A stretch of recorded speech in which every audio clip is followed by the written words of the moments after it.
স্থানীয় সংবাদ শুনছেন আকাশবাণী কলকাতা কেন্দ্র থেকে।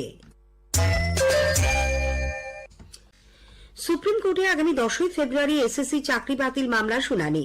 তার আগে আজ মাধ্যমিক শিক্ষক ও শিক্ষাকর্মী সমিতি তথা এসটিই এর উদ্যোগে শতাধিক শিক্ষক ও শিক্ষাকর্মী স্কুল সার্ভিস অফিসে বিক্ষোভ দেখায়। 10 সদস্যের প্রতিনিধি দল কমিশনের চেয়ারম্যান ড সিদ্ধার্থ মজুমদারের সঙ্গে সাক্ষাৎ করেন, স্মারকলিপিও দেন।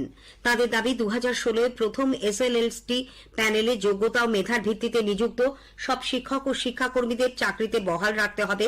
সঙ্গে এই প্যানেলের দুর্নীতিকারীদের চূড়ান্ত শাস্তিরও দাবি করা হয়।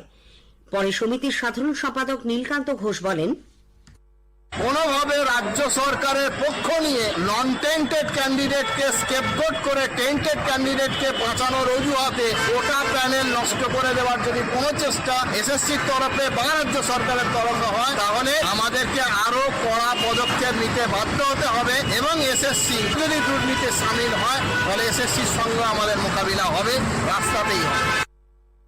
উল্লেখ্য 2024-এর 22 এপ্রিল কলকাতা হাইকোর্টের ডিভিশন বেঞ্চের এক রায়ে এই প্যানেলের 25,753 জনের চাকরি বাতিল হয়।